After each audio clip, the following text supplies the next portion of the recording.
Hello and welcome to part 3 of our coverage of chapter 2 in the text. We're starting with slide number 40 out of the presentation.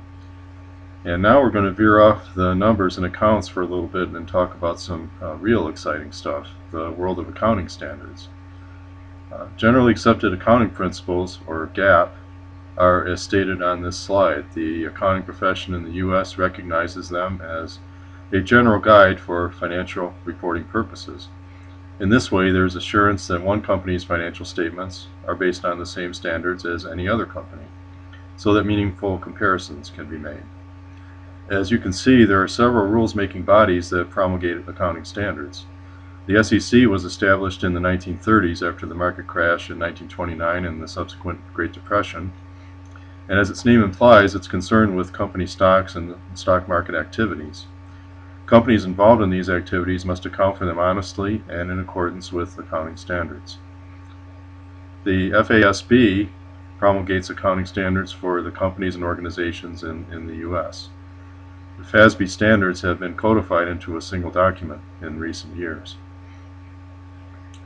The Public Company Accounting Oversight Board, or PCAOB, is a recent creation resulting from the Sarbanes-Oxley Act of 2002. The PCAOB promulgates standards and rulings related to financial reporting.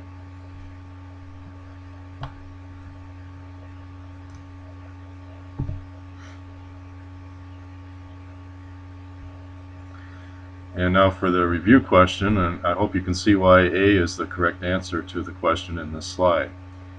GAAP are not determined by the IRS. They are not used to resolve ethical dilemmas, and they are not fundamental truths that can be derived from the laws of nature. In fact, GAAP allows for some flexibility in accounting methods. One of the clearest examples of that we will be discussing later in the course is the choice companies have to account for their merchandise or other materials inventories using one of several methods that each cost the inventory a little differently. This slide presents another sidebar on South Korean accounting practices prior to their adoption of international accounting standards. By using these standards, Korean companies became more transparent in their financial reporting because the standards require that transparency so that outside parties can glean enough reliable information to make informed decisions about investing in the companies and so forth. On this slide, number 43, note the fundamental qualities of relevance and faithful representation presented on this slide. Relevant information is useful in making important business decisions, such as investing or lending. Faithful representation means that the information is complete, accurate, and unbiased. On slide 44, we have some other qualities of useful financial information that are shown here. Financial statements prepared in accordance with GAAP should have each of these characteristics. When the external auditor performs the annual audit of the company's financial statements, he or she is looking for these qualities in the information presented: comparability, consistency, verifiable, understandability, and, of course, timely. Companies whose fiscal year ending is other than December 31st may be harder to compare with companies that do end on December 31st, since the companies cannot be easily compared over the same period of time. That's what this little vignette, I think, is trying to say.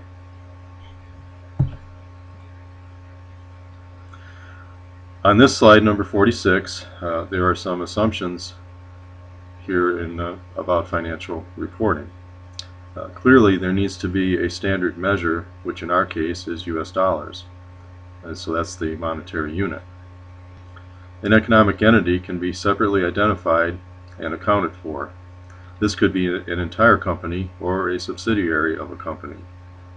Periodicity means that the life of a business can be divided into equal time periods, and of course that's normally a year.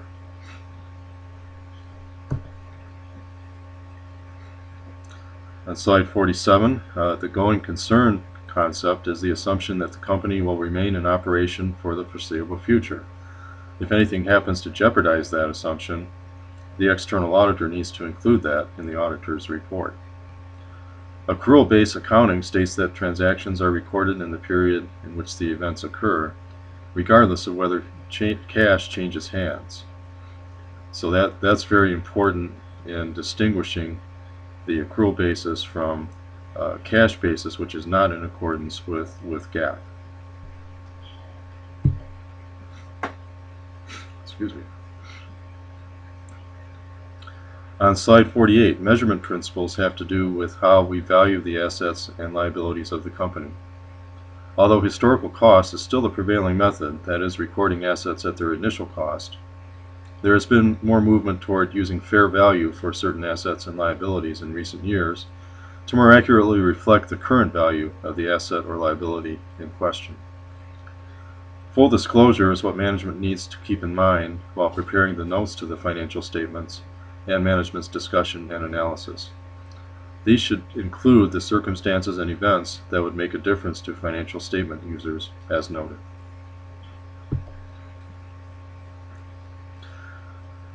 And on slide 49 are two constraints in financial reporting.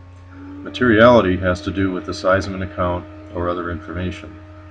Sarbanes-Oxley requires companies to report material weaknesses in their internal controls that could result in significant or material errors in the financial statements, which in turn could affect decisions by potential investors. The cost constraint recognizes that managers have limited time and resources and cannot provide unlimited information to the public. There are also privacy and market secrets to consider. The point is to provide the most useful information given the constraints of time and resources.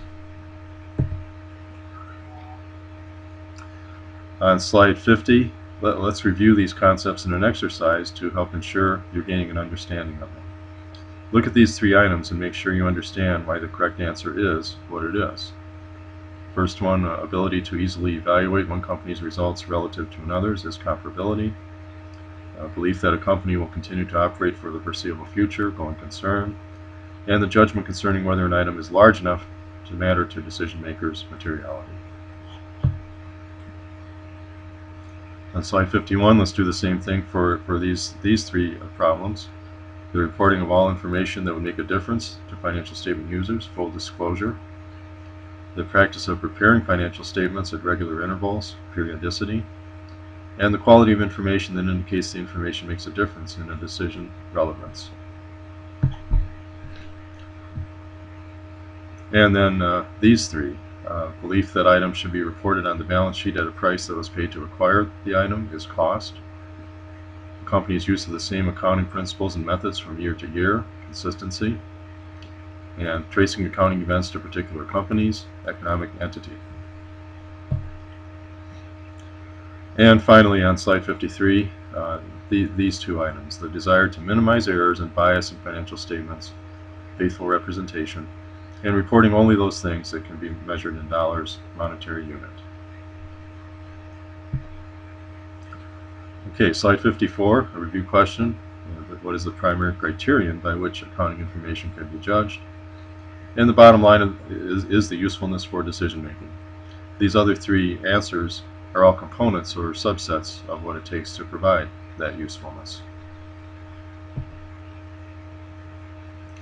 And now some key points about International Financial Reporting Standards, or IFRS.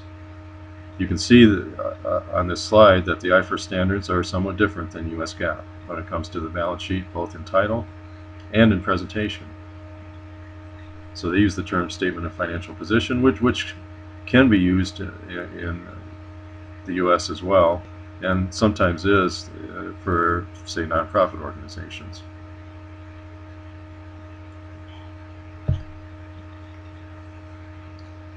On slide 56, there are similarities, as stated in the first bullet above, in the more substantive areas, such as what constitutes a current or a non-current asset. The differences seem to be more stylistic than substantial, such as the order of presentation. As you can see in the second bullet, under IFRS, the current assets are usually listed in the reversed order of liquidity, whereas with US GAAP, as we've discussed, there is listed in the order of liquidity.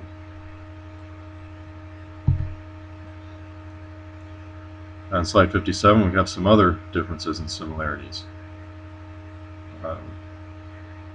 Titles of certain accounts, for example.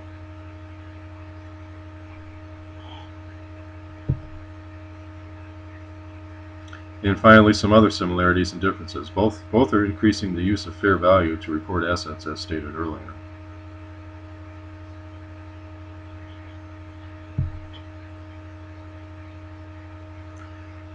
And here's still more information on IFRS. And again, if you want to find out more, I'd encourage you to take advantage of the extra credit and opportunity that I spoke about earlier. We're not going to spend a tremendous amount of time additional in class than what we're spending here.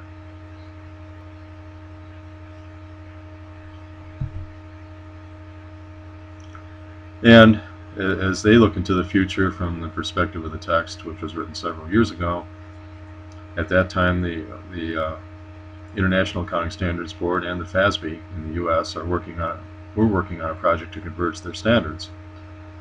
That's going to take some time. I'm not, like I say, I have not followed it recently, and I don't know where they are. So that's one reason I'm throwing out that extra credit possibility to you, so that you can help me to see where they are at this point. And it says at the end here, the same classifications used in the statement of financial position would also be used in the income statement and the statement of cash flows.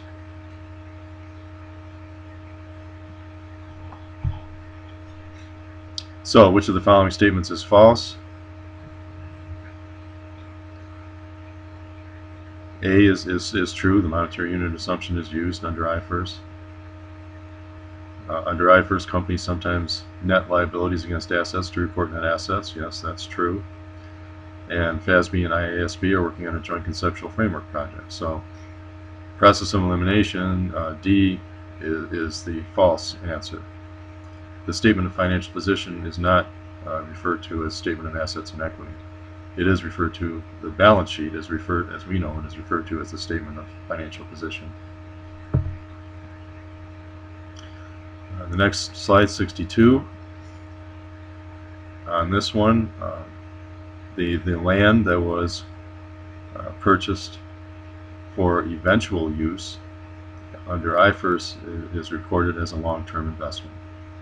I believe that under U.S. GAAP this would be the case also, because the company owns the land and it needs to account for it somewhere, but not as current property, plant, and equipment, and certainly not as either an expense or an intangible asset. And finally, on slide 63, current assets under IFRS are listed generally by the reverse order of their expected conversion to cash, as we discussed just a minute or so ago. So IFRS is just the opposite of U.S. GAAP in this instance, in that GAAP has companies list their assets in the order of highest liquidity or quickest conversion to cash. And with that, that concludes this final part of the presentation of Chapter 2.